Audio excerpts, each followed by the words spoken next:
Hi everybody, it's Mark Rushton at markrushton.com. It's Friday, January 28th, 2022. This video is called I'm Done with eBay.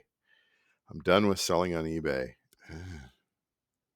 How long have I been with eBay? Almost 24 years. They screwed up big time. Big time. Listen. So, and I took down all my eBay art listings because and it had nothing to do with the art. And it sucks because it's actually kind of nice to have those listings out there. They do get views, no sales, but you got to be somewhere. And I say, try to be everywhere, be discoverable, all that sort of stuff.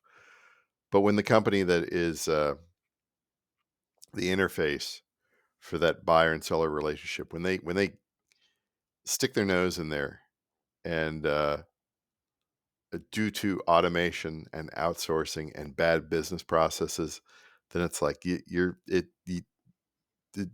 it's over. It's over. We're done. I'll figure something else out. I'd rather not have to deal with this sort of craziness. So I've been selling little electronic things in my um, boxes of stuff and getting rid of things. Everything that's not everything that I don't donate to Goodwill. But then I also about a year and a half ago, I started selling these things that I had, and I'm not going to tell you exactly what it is, but I bought some of these and I got a whole bunch of them, and it was kind of like, well, wait a second, I don't I don't need all this stuff. I'll just maybe I'll try to sell one on eBay and let's see if I only need one. I don't need 10, right? And so I put a listing on eBay, and boom, somebody wanted to buy one. It was like super cheap. I made a few bucks on it, mailed it out, could mail it in an envelope, and it was like, oh, that's interesting. Let's let's try to sell a few more. And they would sell. Not every single day, but every now and then. So it's kind of a fun side hustle. And when you're working from home and that sort of thing rolls in, and you just walk down to the mailbox, you use the leverage power of your mailbox to sell to get those out. You're just using an envelope and a stamp. Very light, very thin item. And yeah, I don't need 10 of them. I only need one. And so anyway, I'd been doing that, and then I figured out a way to buy them from in bulk, and bought some little baggies for them so they look a little bit more professional, and kind of had a little side hustle going. And again, not a huge, very huge. If I made $6 or $10 in a day, that was an awesome day. Most days I made nothing, or some days I just make like $3 or whatever. But I figured I fulfilled a service out there as a niche that nobody else is doing, and because you weren't making much money off of it, it was a little bit of work, but it killed time, kind of fun. Well, anyway, somebody had uh, bought an item recently, and um, I mailed it out. And we've had some bad weather lately, and the post office is weird. Hey, we're gonna take. I mean, I was getting Christmas cards until mid-January, so it's like. And then I mailed something out to the guy down the street. I mean, I could just, you know, these days you would just walk it down in the old days, you could walk it down the street. Today, you don't know what you're dealing with. So it's just like, you know what? I'll just put a stamp on it. I'll put it in the mail and he'll get it. Well, I did that on Saturday, and I think he got it yesterday, Thursday. I'm like, I mailed it in town. What do you, uh-huh. Did it really take 4 days? Actually 5. Did it take 5 days for that to show up in your mailbox? Oh my God. I'm kind of embarrassed. Anyway, so that's going on. The mail's weird because everything is weird, and you can't get anybody to work for you that can do quality work. Or the people that work for the post office it's been beaten into them that every single thing to reject something or make it cost more is going to be employed. I've had that lately too. So anyway, so this guy ordered some stuff, and I mailed it out. And he said, "Yeah, it's been several days, like 8 or 9 days." It's like I haven't gotten it yet, and there was an option to send another item to the guy or refund the buyer. And I said, "Well, I got more of this stuff. I'll just mail you it out. If it's not a big deal. I don't, it doesn't cost me that much." He said, "No problem, no problem. We have a dialogue that is within the eBay system, and where I said, 'You want me to mail you out 2 more?' And he's like, 'Yeah, not a problem.' So I'll get it out today. I aim to please." I didn't say that, but I do. I do aim to please. I mean, there's a lot of scammers out there, and there's a lot of people that are prickly. You know, they don't. They shave that penny all the way down, and it's like I'm not like that. I'm like this is a side hustle. This is supposed to be fun. If there's a problem, yeah, I will refund your money. I'll eat it. Not a big deal.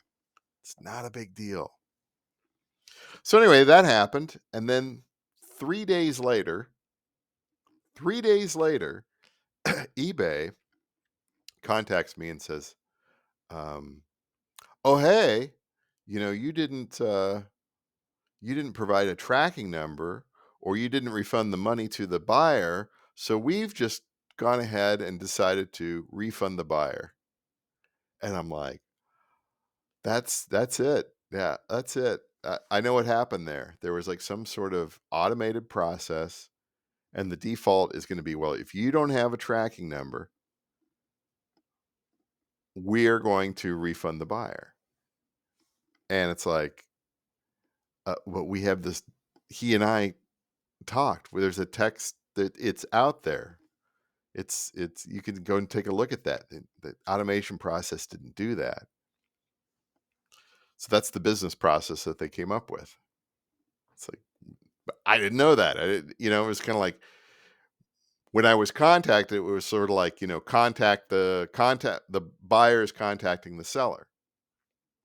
Work it out.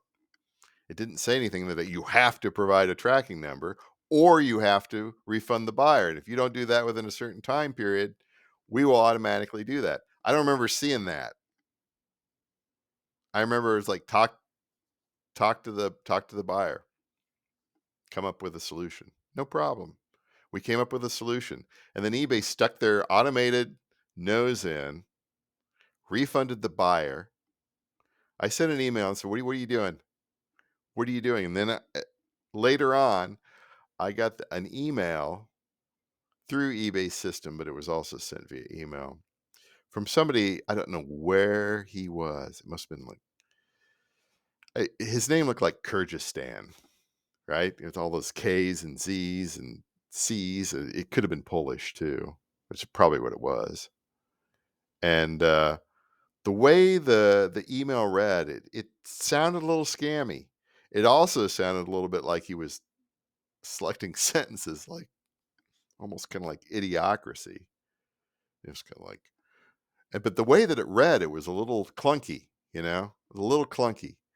And um, it was like a translation service was being used. It was a little, but the overall thing of it was like slightly scammy, but considering what's been happening, it had the smell of outsourcing.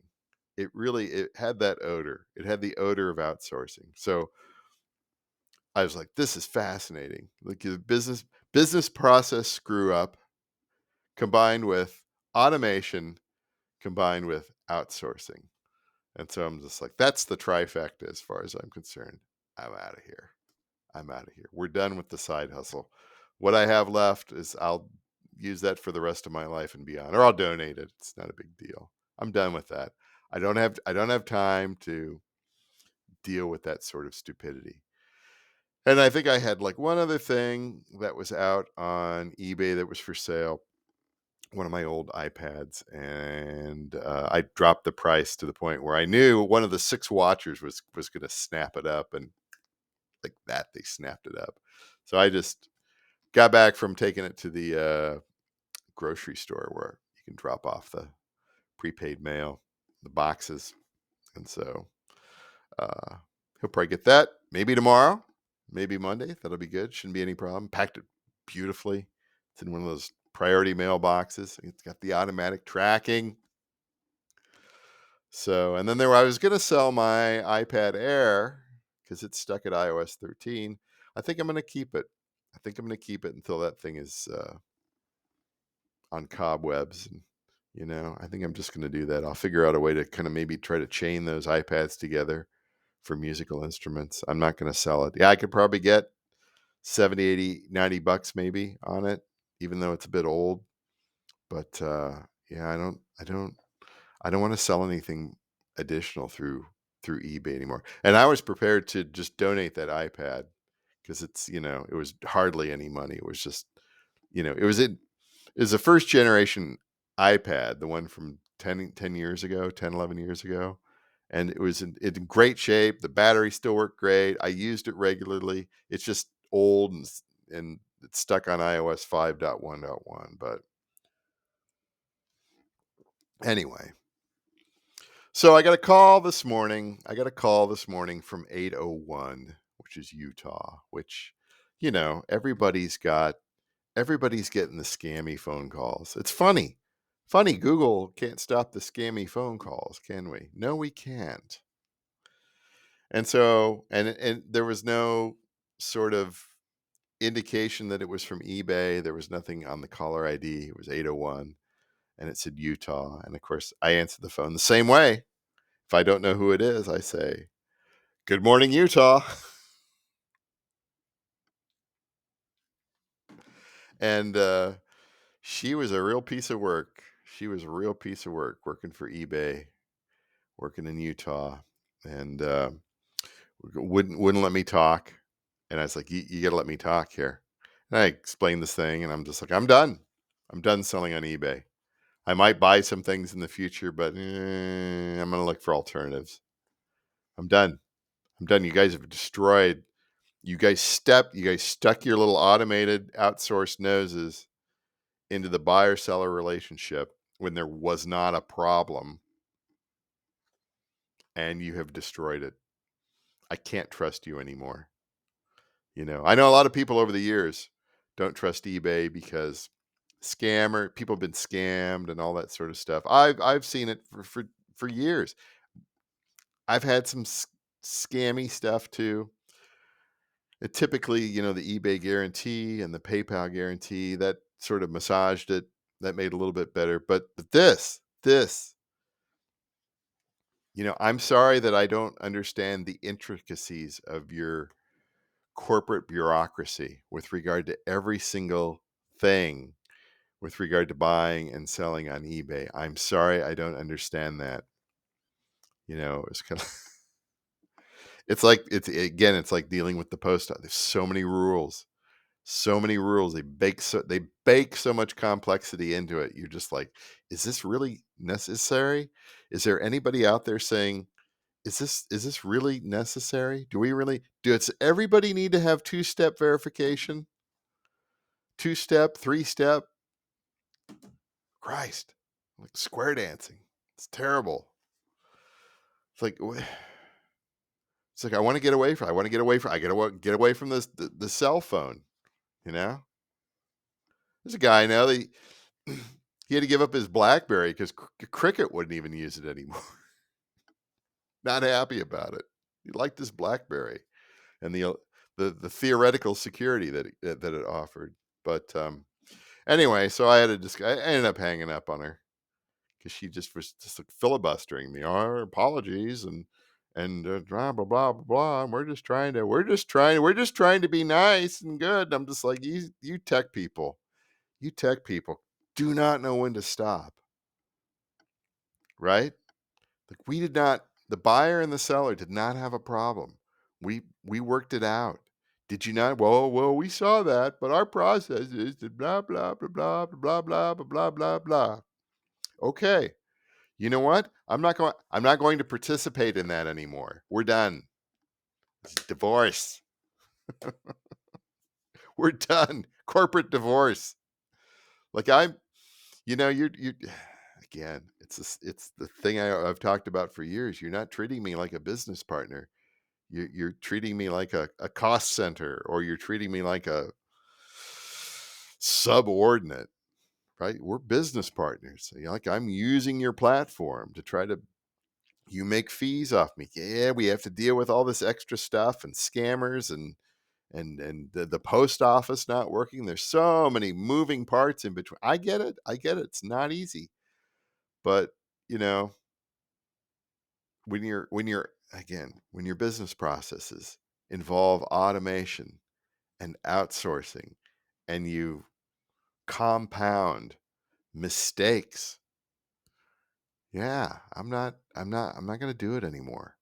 I'm not going to do it anymore. So I took down my eBay art store as well, and which, yeah, again, sucks. I'm going to have to find another place to have my online art gallery. I have a place in mind.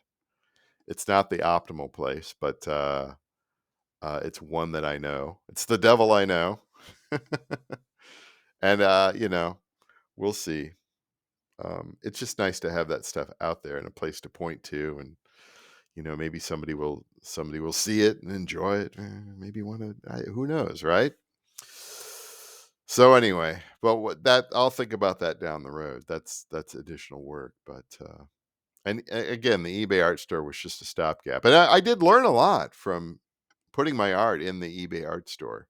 I learned a lot about essentially going backwards, from somebody wanting to buy art, and then the whole paying process and the shipping process and the packing.